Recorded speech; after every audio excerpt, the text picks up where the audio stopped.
যতই দিন যাচ্ছে ততই যেন আরও অপ্রতিরোধ হয়ে উঠছে ইরানের সামরিক বাহিনী।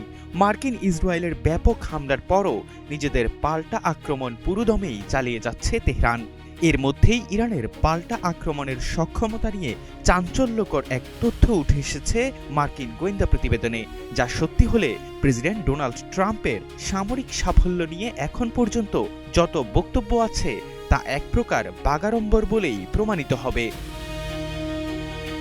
পশ্চিমা গণমাধ্যমের প্রতিবেদনে বলা হয়, মার্কিন ও ইসরায়েলি বাহিনীর হামলায় ক্ষতিগ্রস্ত হওয়া ভূগর্ভস্থ ক্ষেপণাস্ত্রের বাংকার ও গুদামগুলোকে হামলার মাত্র কয়েক ঘন্টা পরেই সেগুলো পুনরায় সচল করে তুলছে ইরান। জীবন অবাক না করলে কে করবে? 28% মিল্ক ফ্যাটের অবাক করার সাথে ফ্রেশ মিল্ক পাউডার। জীবন অবাক করুক প্রতিদিন। এই সময় ইরান উল্লেখযোগ্য পরিমাণ ক্ষেপণাস্ত্র ও মোবাইল লঞ্চার পুনরুদ্ধারে সক্ষম হয়েছে বলেও প্রতিবেদনে বলা হয়।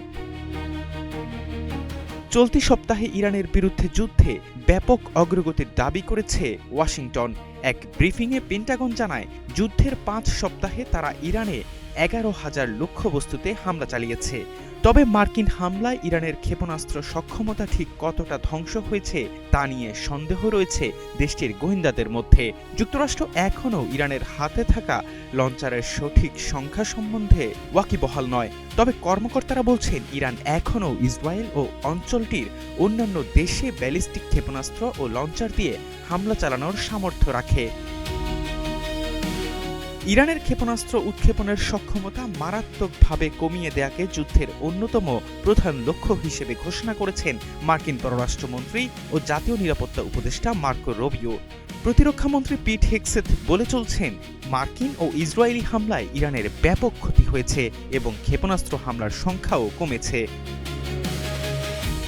ইরানের বর্তমান সক্ষমতা সম্পর্কে মার্কিন কর্মকর্তাদের কোনো সুনির্দিষ্ট ধারণা নেই, কারণ ইরান প্রচুর পরিমাণে ভুয়া ক্ষেপণাস্ত্র ছুড়ছে। ফলে যুক্তরাষ্ট্র নিশ্চিত হতে পারছে না ঠিক কতগুলো আসল লঞ্চার তারা ধ্বংস করতে পেরেছে। এছাড়া বিমান হামলায় ধ্বংস হওয়া বাংকার ও গুহায় কতগুলো লঞ্চার ছিল সেটি জানাও কঠিন হয়ে পড়েছে। অনেক সময় ভূগর্ভস্থ বাংকার বা সাইলোগুলো শুরুতে ক্ষতিগ্রস্ত মনে হলেও বাস্তবে ইরান দ্রুত লঞ্চারগুলো খুঁড়ে বের করে আবার সেগুলো থেকে ক্ষেপণাস্ত্র ছুড়ছে।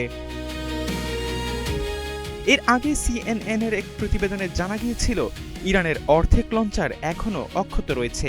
কর্মকর্তারা বলছেন, সংখ্যাটি গোয়েন্দা প্রতিবেদনের হিসেবের সঙ্গে সামঞ্জস্যপূর্ণ। তবে প্রতিবেদনে সুনির্দিষ্ট কোনো সংখ্যার কথা উল্লেখ করা হয়নি। ইসরায়েলি সংবাদপত্র হারেতসের এর আগে এক প্রতিবেদনে জানিয়েছিল, ইরান বুলডোজার ব্যবহার করে মাটি খুঁড়ে বাংকারে চাপা পড়া ক্ষেপণাস্ত্রের লঞ্চারগুলো বের করে আনছে। ইহসান আব্দুল্লাহ, নাগরিক প্রতিদিন।